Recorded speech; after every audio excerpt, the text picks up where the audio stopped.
बहुत बहुत स्वागत है महतो जी आपका। आप 5 दिनों से आमरण अनशन कर रहे हैं। मैं उम्मीद करती हूं कि आपकी तबीयत ठीक होगी, लेकिन मकसद क्या है आपका? आप झारखंड के शिक्षा मंत्री का इस्तीफा चाहते हैं या रिफॉर्म चाहते हैं? क्या चाहते हैं आप?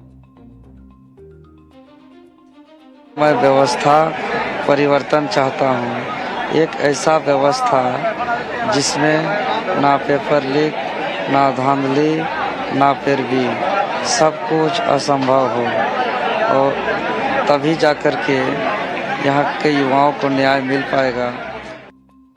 हम भी यही उम्मीद कर रहे हैं, लेकिन महतो जी, कांग्रेस ये कह रही है कि जंतर मंतर और रांची के प्रोटेस्ट में फर्क है। आप कितना सहमत हैं उनकी इन बातों से?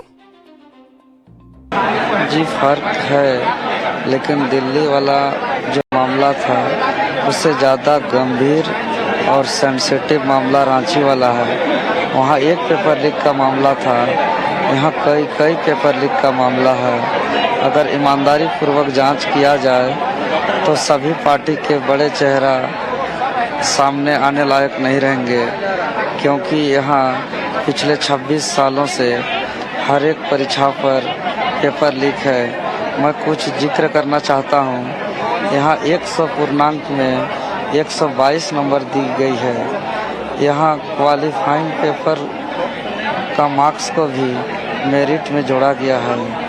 यहाँ घर पर नेपाल में, बेंगलोर में, हैदराबाद में बैठ के कॉपी भरते हैं और यहाँ आयोग में जमा करते हैं।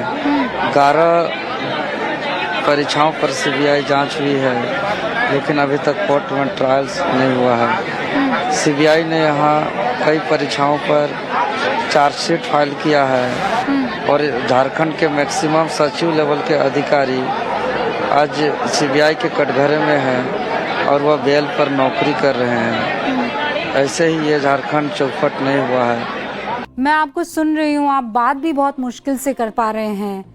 देवेंद्र भाई, ये अनशन कब तक आप जारी रखेंगे? आपकी सेहत की हमें फिक्र है। आप कौन सी मांग है जिसे अगर सरकार मान लेती है तो ये अनशन खत्म कर देंगे?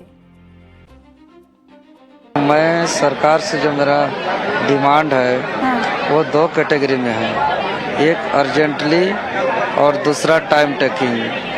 अर्जेंटली डिमांड में है कि जो परीक्षाओं में विवाद है, जो TDPL ब्लैक लिस्टेड एजेंसी द्वारा ली गई है और जिसमें अभय तिवारी संलिप्त है, वो सारे एग्ज़ाम को रद्द किया जाए। ये मेरा अर्जेंटली मेरा डिमांड है, और जब तक मेरा ये अर्जेंटली डिमांड को पूरा नहीं किया जाएगा, तब तक मैं अपना भूख हड़ताल को नहीं तोड़ूंगा, चाहे क्यों ना मेरे ये सफ़ेद चादर कफन में बदल जाए। मैं इसको भी स्वीकार कर लूंगा, नहीं देवेंद्र जी, लेकिन बार बार नहीं लड़ूंगा। नहीं देवेंद्र जी, हम नहीं चाहते हैं कि ऐसी कोई भी अनहोनी हो। आप प्लीज अपना ख्याल रखिए। एक और बात जिसकी आज हम अभी चर्चा भी कर रहे हैं, आंदोलन जीवी शब्द तो आपने सुना ही होगा। आंदोलन में आपने उनको घुसने ही नहीं दिया है। सीजेपी के मंच का तो इस्तेमाल हो गया था इन आंदोलन जीवियों की तरफ से। आप लोग फिल्टर कैसे कर रहे हैं? आपके आंदोलन में ये घुस नहीं पा रहे हैं। आंदोलन की मर्यादा भी आप लोगों ने बनाए रखी हुई है, कैसे? देखिए, पहली बात तो हम लोग बहुत अनुशासित हैं, और झारखंड प्रदेश जंगल, झाड़, पहाड़, पर्वत, नदी, नाला, झरना का प्रदेश है, जो हमें संयम सिखाती है, जो हमें धैर्य सिखाती है, जो हमें अनुशासन सिखाती है। और वैसे लोगों को जब कभी भी उस तरह का लगता है कि कोई लोग वैसा है, तो सबसे पहले तुरंत हम लोग उसको अपने मैदान से बाहर करते हैं। तो कभी हम लोग इसका शुरुआत पनपने ही नहीं दिए कि आज इतना देश स्तर का एक केंद्र बिंदु बन गया है, लेकिन यहाँ पर किसी भी प्रकार का अनुशासनहीनता, अमर्यादित भाषा आपको दिखाई नहीं पड़ेगा। यहाँ पूरी तरह लोकतांत्रिक तरीके से, अनुशासन तरीके से हम लोग ये चूँकि सत्याग्रह से शुरुआत किए हैं। यह आंदोलन बापू वाटिका, बापू महात्मा गांधी के चरण कमल से शुरुआत किए हैं। देवेंद्र भाई, मतलब सच में जितना कहें उतना कम है। इस आंदोलन के बारे में। हमने खुद कहा कि क्या चरित्र रहा है इस आंदोलन का, लेकिन हम ये भी जानते हैं कि इस लड़ाई के दौरान देवेंद्र भाई आपने अपनी माँ को खो दिया, लेकिन आपने हिम्मत नहीं हारी। आपके लिए बहुत कठिन रहा होगा जब अपनी माँ और जिम्मेदारी में आपको चुनना पड़ा होगा। छठी जेपीएससी में भी इसी तरह की गड़बड़ी और धांधली की गई थी, जिस पर मैं 60 दिन इसी तरह सत्याग्रह में बैठा हुआ था।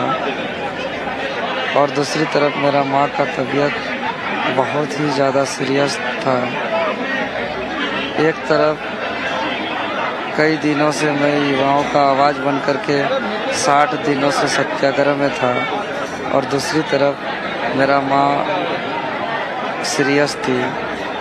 मेरा धर्म संकट था कि अगर हम सत्याग्रह से चले जाते तो लाखों युवाओं का आवाज़ थम जाती।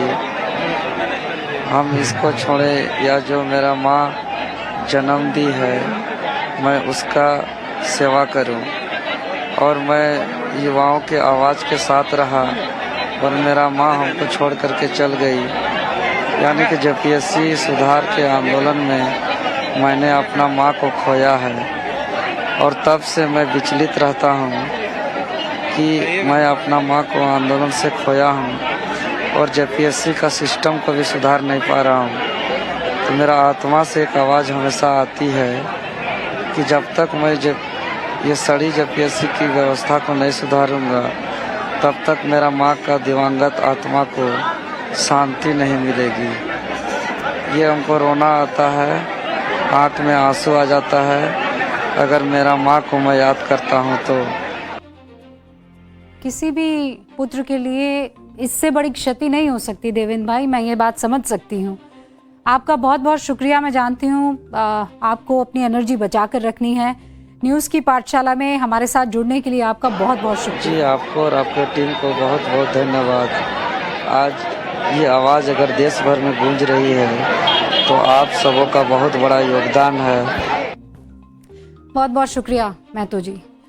देवेंद्र जी, ये आवाज़ पूरे देश में इनकी गूंजनी चाहिए, क्योंकि इस आवाज़ में हमने अधिकार के साथ साथ जिम्मेदारी का भी एहसास महसूस किया है, कर्तव्यों के प्रति जागरूकता महसूस की है, और कुल मिलाकर एक ऐसे आंदोलन की छवि देखी है जो लोकतंत्र को कमजोर नहीं बल्कि उसे मजबूत करती है।